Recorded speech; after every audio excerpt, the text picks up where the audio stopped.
guys, so today I'm doing my January wrap up and this has been a really good reading month for me. I just feel like I've had more time to chill out. I'm really stoked to have a lot of like summer reading time.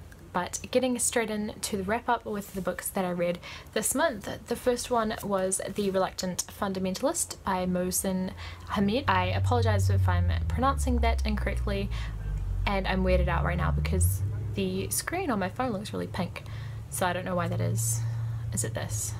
It is. That's weird. This is one that I have to read for uni in the coming semester, so I just thought I'd get onto it. This is about a man who is from Pakistan and he's living in the US, and it's kind of just describing how he dealt with living there and dealing with the American kind of way of life and how that compared to how he'd grown up, and then also in the aftermath of 9/11 how he faced kind of people judging him based on how he looked. The first thing I will note about this is the writing style. I thought it was really cool. It's told as if the main character is telling you the story directly. It's kind of like someone has gone to Pakistan and run into this guy and he asks you to like sit down and have dinner with him and he's going to tell you his story, and I thought that was a really unique writing style and something I'd never seen before, and it kind of dipped in and out of that, so you do get lost in the story but then it pulls you back into him actually telling it to you. So I thought that was really interesting, and it comes across really simplistic and kind of quick as well. Like, it felt really quick to get through, which I liked. It was surprisingly not dense for literary fiction. If you kind of want somewhere to start with literary fiction, I'd say it's a good one because it wasn't too hard to get through, and I think it has a really important message as well, which is obviously like seeing through the eyes of a marginalized group, and I guess that's especially topical at the moment. The ending for me was just a little bit lackluster. That was kind of one thing that I was a bit disappointed with, but in saying that, I can't think of how I would have wanted it to be ended. It just didn't end in a way that I felt really satisfied with. The other interesting thing for me was just the fact that I didn't really react emotionally to the story at all, even though the main character was kind of dealing with a lot of really highly emotional personal issues as well as all of the political issues, and I just think it's things that I would normally respond to in kind of an emotional kind of way, but I think with how the protagonist like puts his thoughts into words and that kind of thing, it just didn't really strike me deep as much as I would have wanted it to. But I gave this one 4 out of 5 stars. I still highly recommend reading it. I thought it was really great. The next book that I read this month was What We Saw by Aaron Hartzler. This is one that I've wanted to read for a really long time. Basically follows a bunch of kids in high school and the aftermath of a girl alleging that she got raped at a party that they all went to.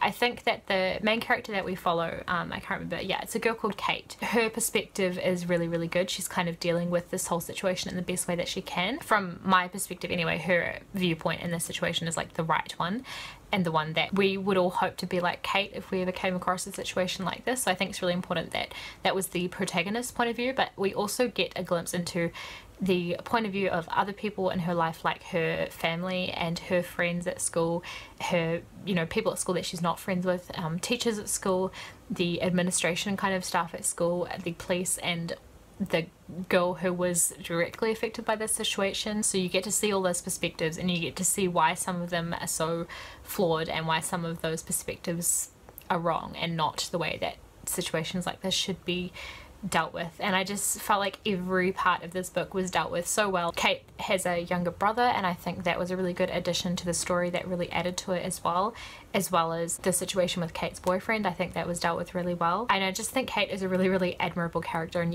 I don't personally come across that very often in YA. I just thought Kate was a really fantastic person, and just you hope people like that exist in the real world. I had very minor issues with the writing style. There were just a lot of very not subtle kind of parallels. There's this one particular science teacher in this book who's always telling the kids things that happen to relate to the situation that's going on, and that just felt a little bit obvious to me, and I guess like adults would do that in real life if they're trying to teach you a lesson that applies to more than just the subject that they're teaching, but it just felt a little bit obvious, which made it a little bit lame. And then also the dialogue really bothered me in parts just because the first words in a sentence were always cut off. It just came across really weird, and I think the author was just trying to capture dialogue in a way that didn't really translate well into text, and people might talk like that, but it didn't really work as dialogue in a book. And I think this is Aaron Heitzler's first novel, I believe, so that's just something that I guess you play around with. I thought this was a really good book anyhow, a very, very, very important one, so I highly recommend it. I also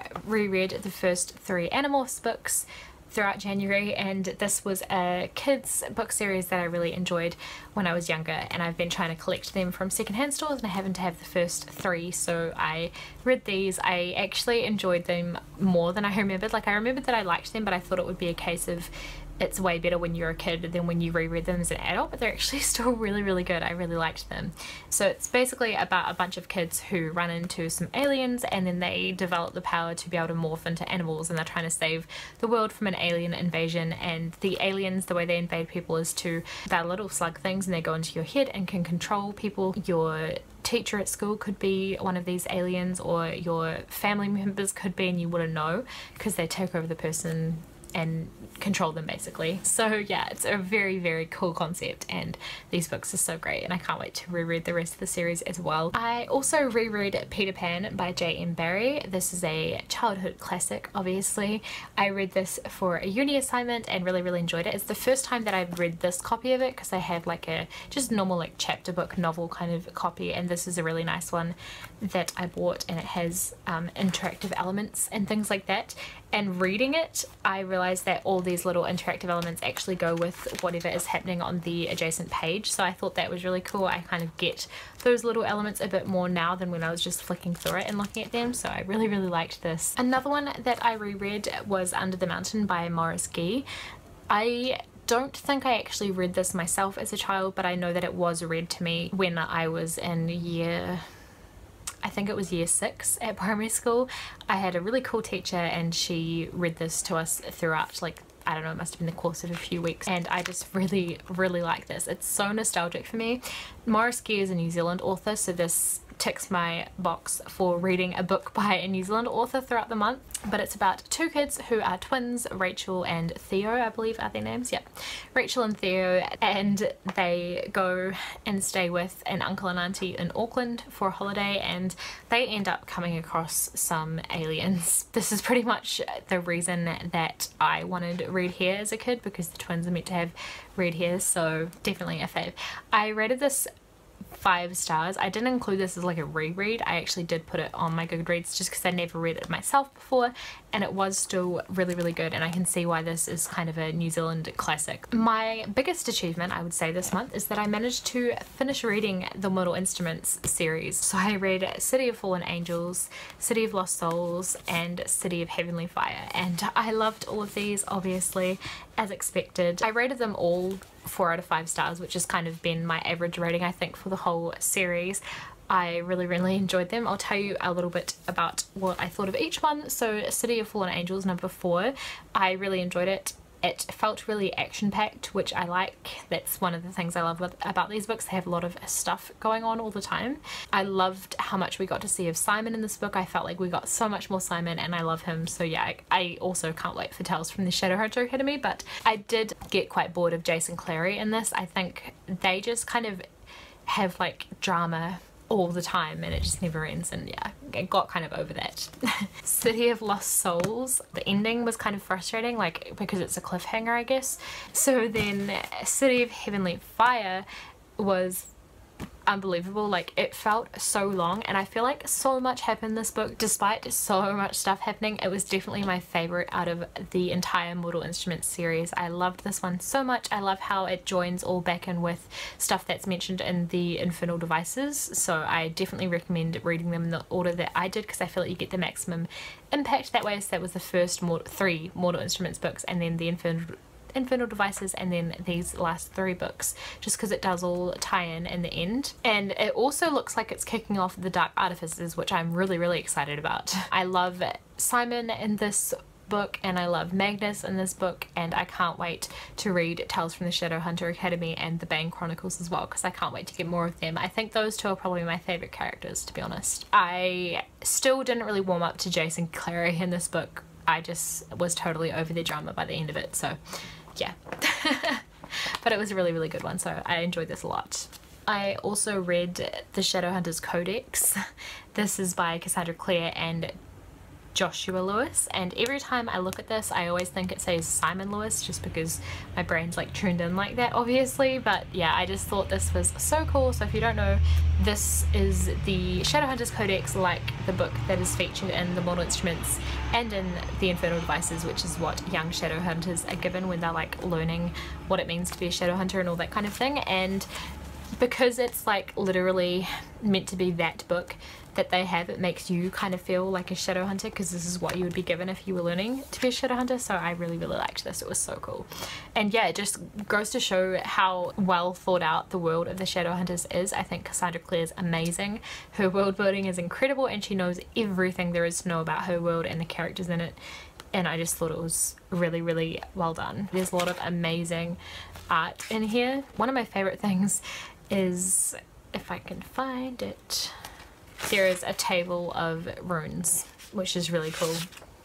The next couple of books I read were Little Black Classics. I'm trying to work my way through these because I bought a lot of them last year and didn't read a lot of them. So the first one was Mrs. Rosie and the Priest by Giovanni Boccaccio, and this one I've done a review on. I really enjoyed the first story especially, so if you want to hear my thoughts on this little collection, I'll leave my review linked down below, but I highly recommend this one. And then the other one that I read this month was Jason and Medea by Apollonius of Rhodes, and this is a excerpt from an ancient Greek epic called Argon Autica. I don't know how to pronounce that, but out of context it just didn't make a lot of sense to me because it's just a very small snippet from that epic.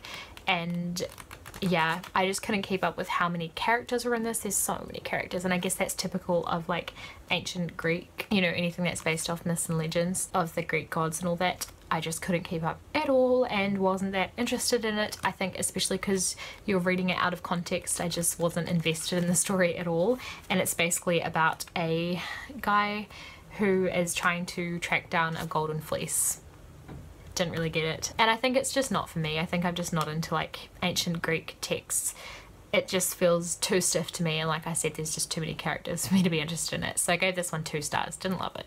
The next book that I read was another childhood favourite of mine. It's The Ballad of Cauldron Bay by Elizabeth Honey. This one I added to my Goodreads as well, just because I don't know if I'd ever read this book. I might have read it once when I was a kid, but I don't remember it. But it's part of a series, or I think a trilogy, which is the Stella Street books. And there was 45 and 47 Stella Street, which is like this one I don't specifically remember reading, but I probably did. But the one that I had was the second one called Fiddleback, and then this one is the third one called The Ballad of Cauldron Bay. And all of these books are about different families that live in one particular street, and they're all really close because they're neighbours and they do stuff like go on holidays together and that kind of thing. So Fiddleback, which is the one that I had, was about them going camping in the bush. They're set in Australia, by the way, as well, which is something I think I kind of relate to a bit. I think Australians and New Zealanders are similar in the way we do things like camping, I guess, so it's kind of relatable in that way.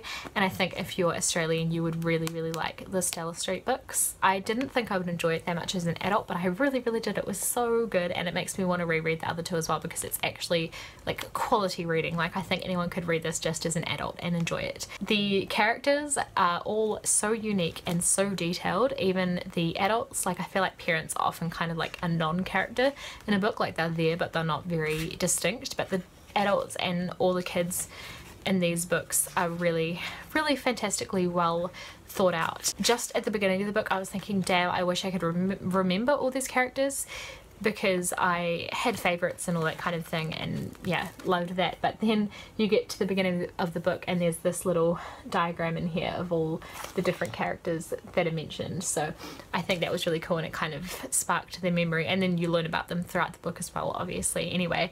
But the illustrations are by Elizabeth Honey as well, so I think that's really cool. There's just little bits and pieces of illustrations all the way through, like not a lot of them, but just some occasionally, so I think it's really nice. I relate to the main character Henny quite strongly, and I think a lot of you guys would as well, because she's very like bookish. And then in this particular one, the antagonist, I guess, is a girl called Tara, and they're 13 years old in this, so their problems are like 13-year-old problems, but they're dealt with in a really mature way. kind of thing. Like there's a lot of depth to it, and the way Henny feels about Tara is something that all women everywhere will relate to. Honestly, I think it's done so well in a way that's appropriate to children, but at the same time adults are going to have a laugh to it too. So I just thought it was really good. It's definitely sort of middle grade, but I think a lot of adults will really like it as well. So I would say definitely if you're Australian or if you're a New Zealander, you would really like these books, and I highly recommend them. The last two books I read I'll just mention very briefly because I have talked about them on my channel before. The first one was Carry On by Rainbow Rowell. I reread this. Again, it was kind of for a uni assignment. I know I've read a couple weird things this month for uni, like Peter Pan and Carry On, but my summer school paper was about mythology and fantasy, which has been really awesome. So I reread this one for an assignment that was dealing with like how vampires are dealt with in literature in different time periods, so I thought this would be a good one to think about as an example. Really enjoyed rereading this. I loved it just as much as the first time that I read it. So yeah, this is a 4-star read for me, and I highly recommend it if I haven't said that to you in the past. And then the last book that I read this month was Fun Science by Charlie McDonnell. This is one that I have a review up of on my channel as well, so you can find that down below if you want to read this too, because I really recommend this one. It's like a non-fiction book that is aimed at kind of the YA sort of market. So that is all of the books that I read this month. I'm sorry if this video is really long, because I know that it is. Thank you guys for watching this, and I'll see you with another video soon. Bye.